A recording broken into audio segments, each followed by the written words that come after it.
Différence majeure entre la carte nationale d'identité et la carte nationale d'identité électronique. Au-delà du E, c'est toute l'ambition que porte le Gabon. Cette carte nationale d'identité électronique, à la différence de la première, ne se contente pas d'attester de la nationalité de son détenteur. Mais c'est une carte qui embarque un certain nombre de services, en plus des garanties d'infalsifiabilité et des garanties de sécurité autour de cela.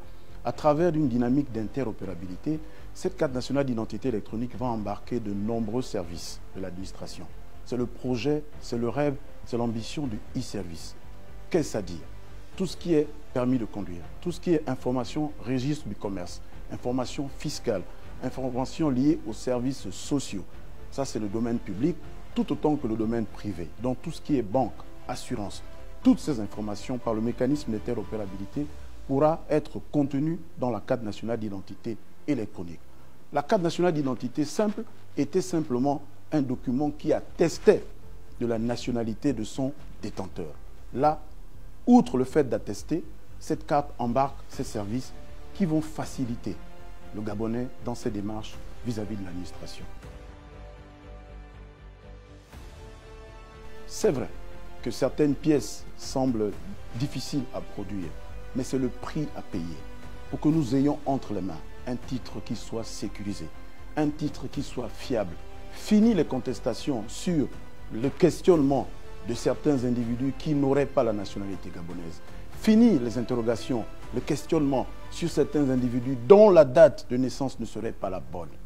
Ces pièces d'identité qui vous sont demandées vont permettre qu'à terme, la carte nationale d'identité que vous aurez entre les mains va être la plus fiable possible.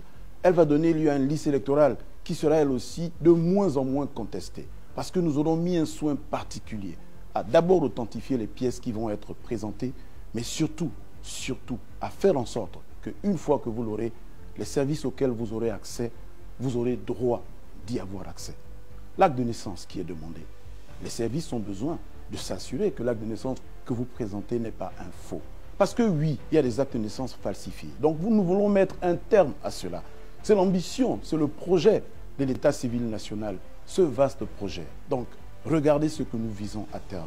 Nous visons à terme ce document qui va révolutionner notre vie.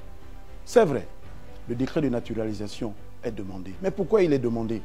Pour que nous puissions authentifier, pour que nous puissions nous assurer que ceux qui l'ont véritablement sont ceux qui sont en droit de l'avoir. Parce que oui, il a pu y avoir des faux décrets en circulation. Donc le temps de la vérification, c'est le temps de l'attestation de ce que nous sommes en train de faire, de ce que nous sommes en train de réaliser comme ambition. Donc cela peut être dispendieux, cela peut être difficile, mais de grâce. C'est aussi ça, votre engagement citoyen. C'est aussi ça, être Gabonais autrement. C'est de payer le prix pour atteindre cet objectif. La pérennité de sa délivrance, j'entends, n'est pas remettre en question, car c'est une obligation pour l'État de mettre à la disposition du citoyen cette carte nationale d'identité électronique. Nous commençons dans le cadre d'une opération pour lancer, mais dès après cela, ce sera un service public qui sera de manière régulière. C'est vrai que l'ancienne carte avait vu une suspension, mais c'est le modèle économique qui était un peu adossé dessus qui n'a pas pu permettre cela. Avec cette carte, c'est un modèle économique qui a été repensé. À la suite de la décision du chef de l'État, c'est une carte dont la délivrance est gratuite. Maintenant, en cas de renouvellement à la suite d'une perte de la carte, les frais seront payants. Mais c'est un modèle économique qui permet d'abord à tous les Gabonais de l'avoir et qui fait en sorte que nous puissions avoir une technologie qui réponde aux défis. Et c'est en cela même le choix qui a été fait d'une carte de 5 ans. On aurait pu en faire une de 10 ans, mais nous savons qu'au bout de 5 ans, les hackers, le niveau technologique fait en sorte que cette carte peut être fragile, peut être attaquée, peut être détournée, peut être falsifiée. Donc nous avons mis une carte de validité de 5 ans pour nous assurer que toutes les garanties en termes de sécurité et de technologie sont remplies.